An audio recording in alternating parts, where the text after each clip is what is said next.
You got us, great. Thank you. This is now welcoming the New South Wales Council for Civil Liberties. Thank you very much for talking to us today. For the Hansard record, would you each please state your full name and the capacity in which you appear today? Stephen Blank, and I'm President of the New South Wales Council for Civil Liberties. I'm Martin Bibby, and I'm an executive member of the same organisation. And Jackson Rogers, Assistant Secretary.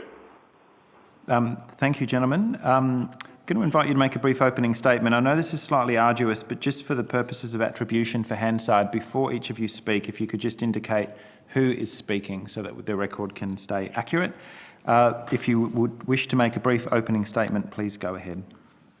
I will begin this. I'm Martin Bibby. First, I have a question. We put in a submission, which was rather late. It hasn't yet got onto your website. I wondered whether it A, had been received, and B, whether people had had a chance to look at it. We will check back with the Secretariat, but I have not seen it. We have not seen it. No, I don't. So that's the reason it's not been published, but we'll get back to you as what its status is. If you want to just proceed with your opening statement. And just as a courtesy, I should say we've Senator Ludlam's chairing, Senator Seselja, Senator Xenophon and Senator Marshall are in the room. So please go ahead. Thank you.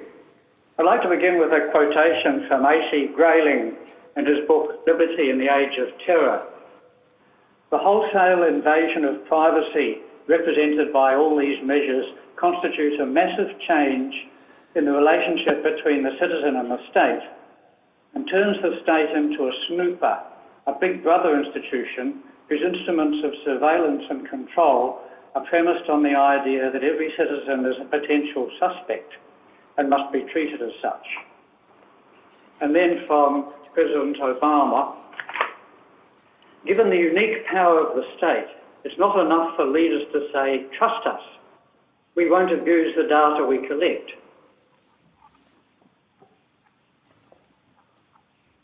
Sorry, I can't hear that. We can hear you loud and clear. Carry on. But history has too many examples when that trust has been breached. Our system of government is built on the premise that our liberty cannot depend on the good intentions of those in power. It depends on a law to constrain those in power. I'd like to turn straight away to the issue of a single warrant. The innocuous-looking Recommendation 9 from the Parliamentary Joint Committee on Intelligence and Security turns out to mean the same as Recommendation 10. And the intention is that agencies will be able to seek a single telecommunications warrant, permitting them to intercept live communications, stored communications and communications data. That must be simplified. In other words, there will only be one kind of warrant available for all purposes, from preventing mass murder to solving a shoplifting crime. This is supposed to future-proof the Act, so that as new technologies emerge, the Act can be applied without changes. It's, in our view, precisely the wrong way to go. The extraordinary powers of interception granted in the Act should all be temporary and subject to sunset clauses, so that they have to regularly be revisited and reenacted. And in that way, the Act can be future protected because changes can be made as necessary each time it's revisited. It's not clear whether the single warrant will also cover all of person, device, attribute-based and data surveillance, or whether these will have to be requested separately. Now, the logic of simplifying the Act would imply that it would. And it's not clear how B-person warrants would fit into this.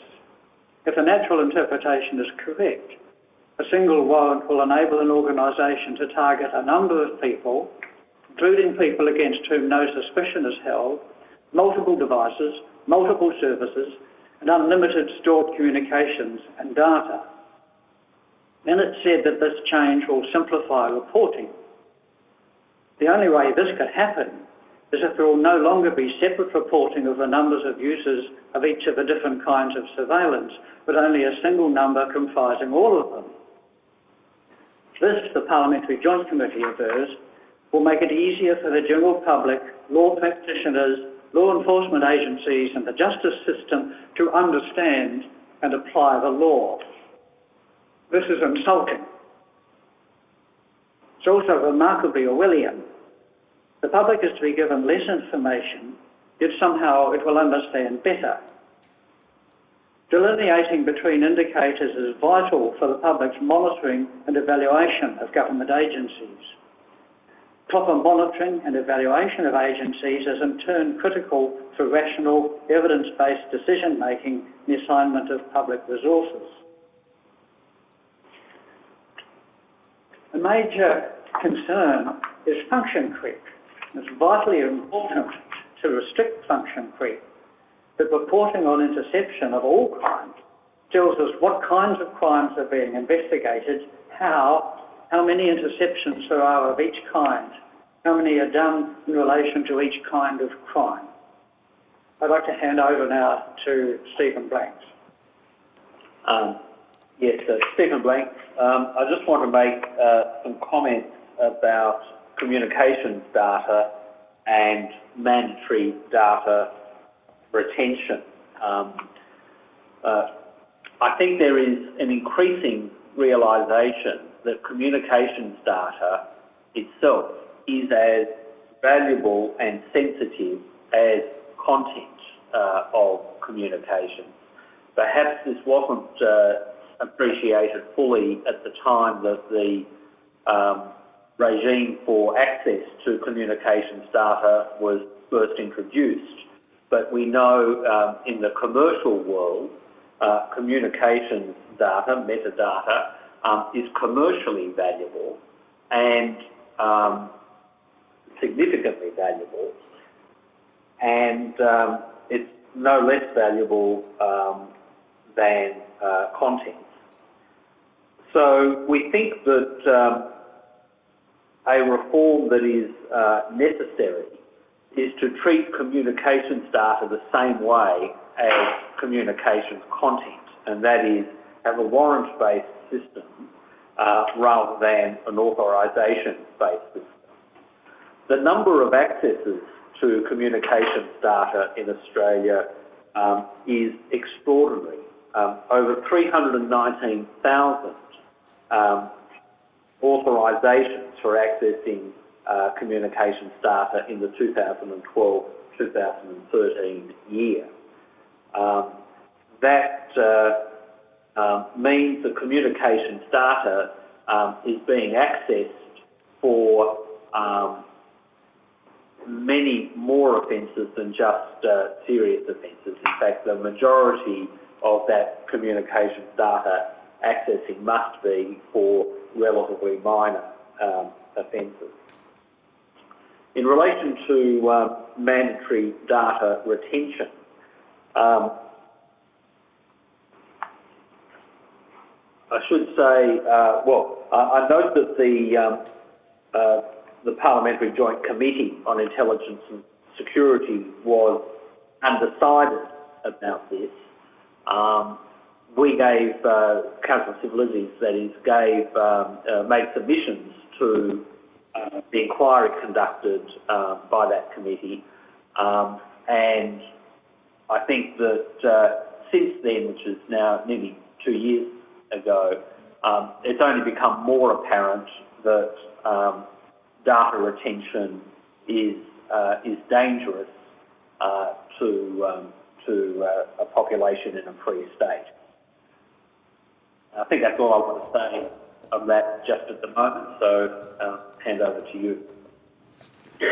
All right. Thank you very much, Senator Ludlam. Thanks for coming online and for your opening statements. Senator Seselja to open the batting. Thank you. I wanted to, I guess, go to a threshold question. Do you support the existence of this legislation, the telecommunications interception legislation? I'm not. I just want to get to the bottom of, I guess, where the Council for Civil Liberties is coming from. I understand the philosophical position, but given the philosophical position, do you support the ability of law enforcement agencies, security agencies to be able to intercept data for the purposes of national security or fighting organised crime, amongst other things?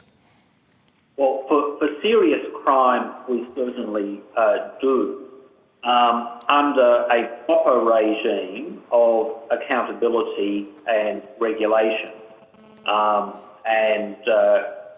So we're not opposed to the idea of telecommunications interception in principle. It is a matter of restricting it appropriately so that its interference with ordinary rights is proportional to the threats which it is dealing with.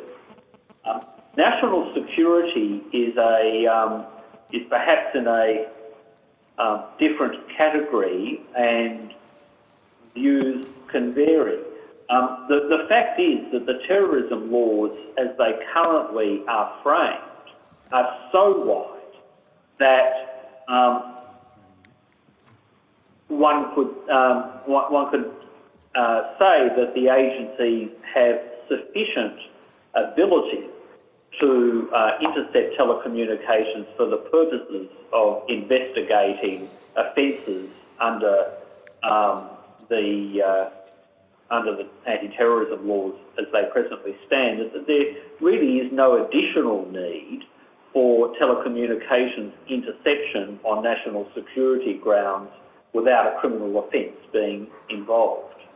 Okay, going to some specifics, and might get you to comment on how you might see them improved. I mean, we've heard, you talk about oversight, we've heard evidence, say, from the Crime Commission, which talked about their internal procedures before authorising a surveillance operation. Then obviously the need to go through and get a warrant through a magistrate or a member of a tribunal. Oversight from the Ombudsman, who we've heard from. What, in that case, let's take the case of the Australian Crime Commission, what would be the additional oversights over and above what we have at the moment? Of course, what I failed to mention there is, of course, there is oversight from parliamentary committees as well. So what would be the additional measures, for instance, with the Crime Commission that you would suggest which would improve oversight? Jackson Rogers here. In answer to that, Senator, we submit that there's a couple of steps that need to be taken. First is that obviously a warrant-based system needs to be introduced in respect of all data, whether live interception or communications data or stored communications data or metadata. Secondly, we think that the system needs to be taken away from the AAT into the judicial sphere, so that the federal court is the one giving out the warrants. What's and wrong? Thirdly, and very importantly, sorry, if I can just interject. If I can just interject, what's wrong with the AAT in your opinion? Well, our understanding is that it's far less difficult for organisations to obtain the warrants from the AAT. But is that, I mean, are you submitting that warrants are being issued where they shouldn't be? Well, it's very hard to tell because the whole reporting regime is rather nebulous. We don't have one key recommendation in our submission is that the request for warrants should be much more particularly disaggregated, so that the public can actually make value judgments about the types of offences for which warrants are being sought. And in that regard, I note in particular with respect to stored communications data, I don't think the public has a clear indication of what offences are being sought with respect to stored communications warrants, or what offences are being investigated. And so that would be something that we consider to be very important. And I should just say, in respect of your original question, the third crucial thing that we consider to be vital is that an independent body also be served with a copy of the warrant. I think in regimes, in certain jurisdictions where a target does not get notice that they are being the subject of an investigation, and obviously, for obvious reasons, you can't inform a target that they're going to be subjected to a surveillance device or to a telecommunications interception, it is sensible and appropriate to get an independent body to have a look at the request for a warrant. And I think a similar regime is in Queensland with respect to the Public Interest Monitor, which monitors surveillance devices. And I think there's some good examples, for example, in Israel as well, where at least an independent body will look at the application for a warrant and be given an opportunity to make a submission to the issuing authority about the appropriateness of that warrant. Okay, but and that's sorry, Senator. Sorry, implicit in your answer is that the AAT is not independent. Is that what you're suggesting? Sorry, just that was in answer to your original question. The AAT is, of course, independent. The federal court is, of course, independent. What we're saying is that in respect of applications for warrants, which are made to the independent authority, there should also be an independent body that gets informed about the application for the warrant and can make submissions to either the AAT or the issuing authority.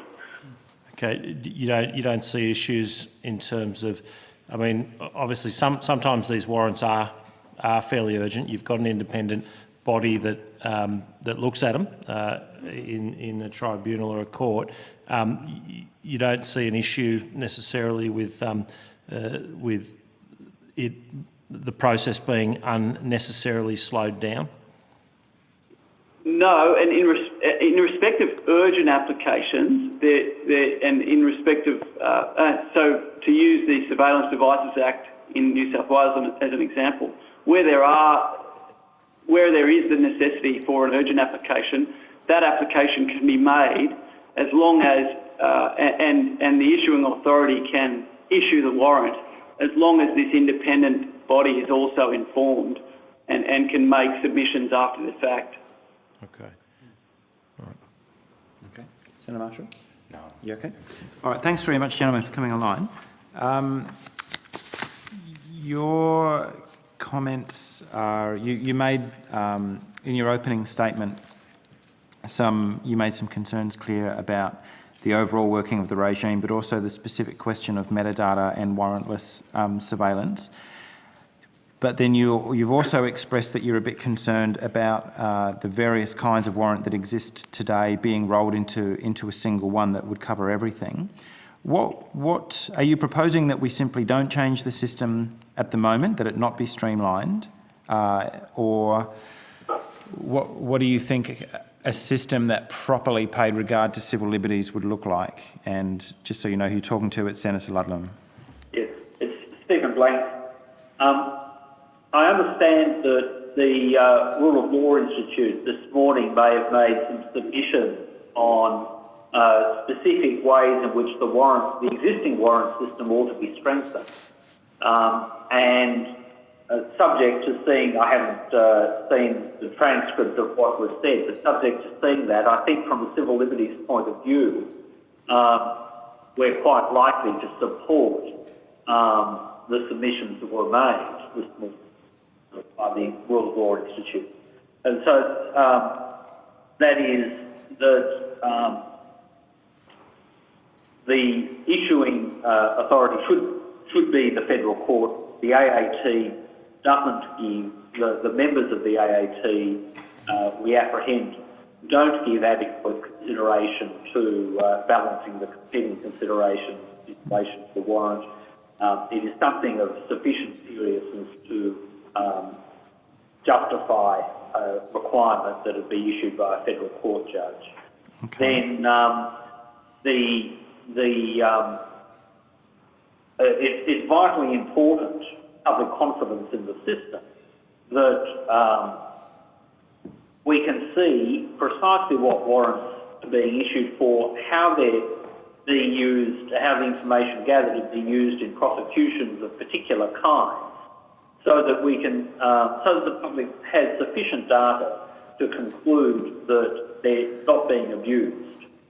And some specific suggestions I think were being made this morning about some conditions that ought to be satisfied before warrants should be available to be issued, and also conditions that can be imposed in the warrant on issue. And subject to seeing the transcript of what was said this morning, I think those are all things which we would tend to support. All right. So Mr Stewart, in his evidence, you quite rightly point out, had some quite specific proposals for the warranted surveillance regime, but did not have a strong view and hadn't considered in as much detail the processes that are in place for warrantless surveillance or metadata surveillance, however you want to put it. Was it your view that it should simply be brought within the ambit of a judicial warrant? Yes, metadata should be treated, communications data should be treated the same way as communications themselves. And instead of an authorisation-based system, which is the current system, it should be a warrant-based system. Okay, do you want to just spell out for us why you hold that view? Because it's quite a polarising proposal.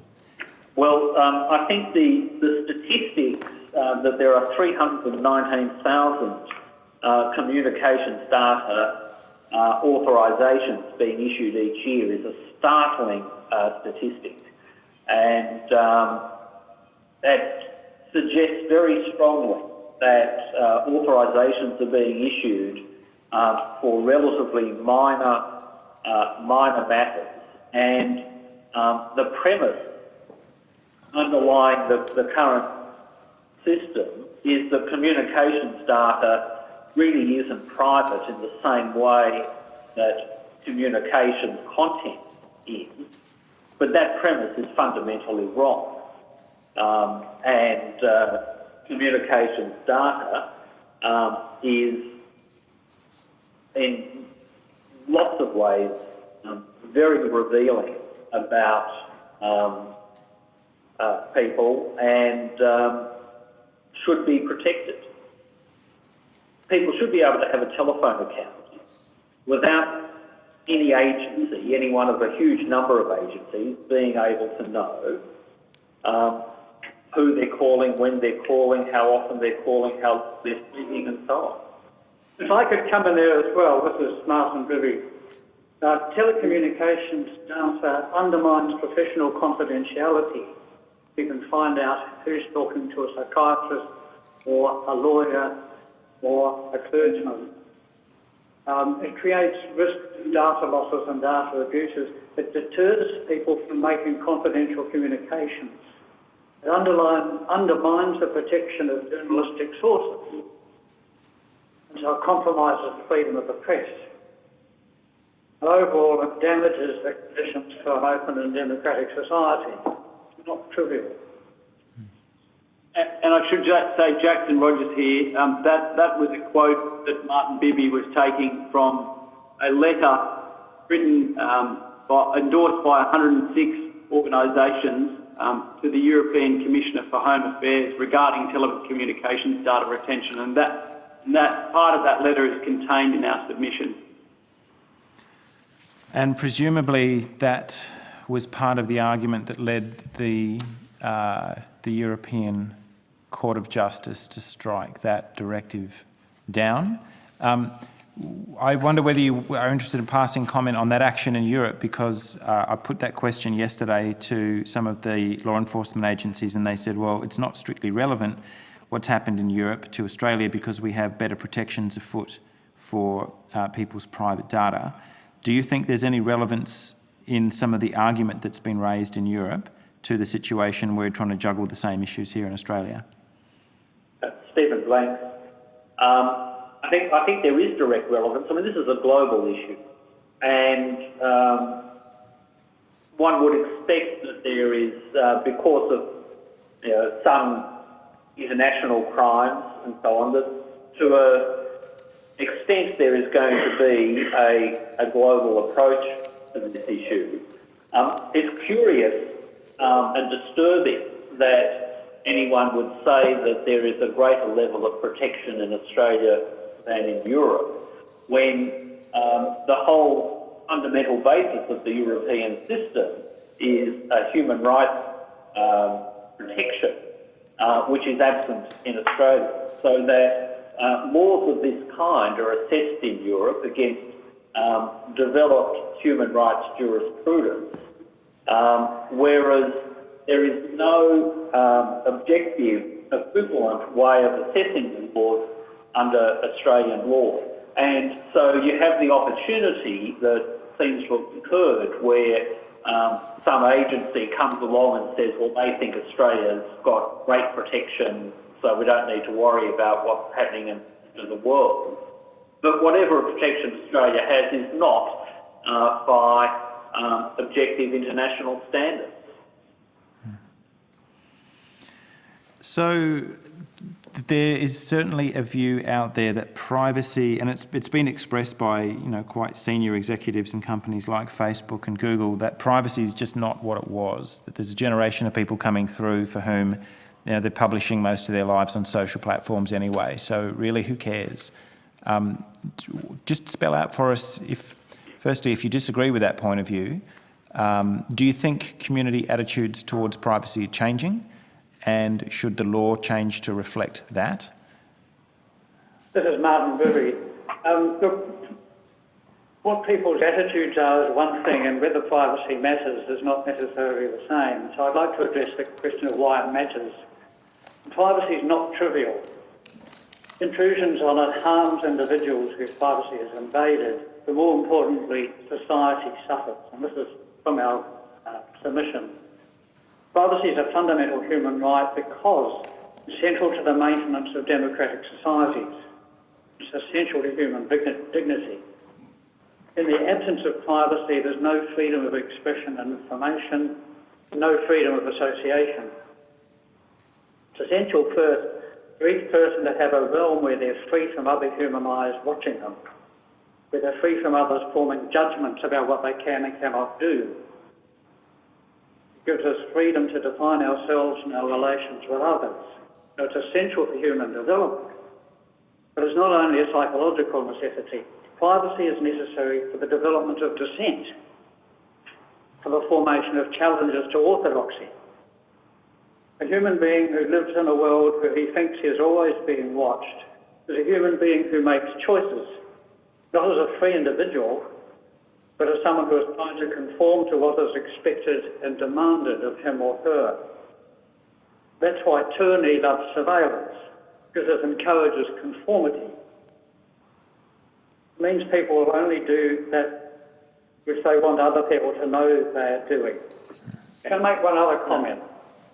I saw when I was a lecturer, students from China being unwilling to take part in tutorials in which they are asked to discuss issues of democracy and other things, because they were afraid that there'd be surveillance of what they were saying by agents of the Chinese government. That is the issue. Stephen Blanks here. If I can just add to that answer. In relation to Facebook's attitude to privacy, I think one of the challenges that is going to face Parliament over the next little while is legislating for the right to be forgotten. I think although, of course, social media provides fabulous communication tools for the whole of society and is particularly used by younger people, there is an expectation amongst the community that people have the right to control their own information about them and what is done with that information. And people regard the way that Facebook and Google and others use their personal information as going beyond, in many cases, what they would be prepared to countenance. And there is, therefore, increasing calls for legislation to legislate things like the right to be forgotten the right to remove your information from social media and so forth. So what Facebook says about privacy shouldn't be confused with what the community thinks about privacy. Kevin, you right? Yep. All right. Unless you have anything further that you'd like to add, it's Scott, we will let you go, and thank you very much for the evidence that you've put to us this afternoon, and we will endeavour to get your submission published. Thank you very much. It was a pleasure being able to give this evidence. It's greatly appreciated. Thank you. And the committee will now adjourn until... Oh, beg your pardon.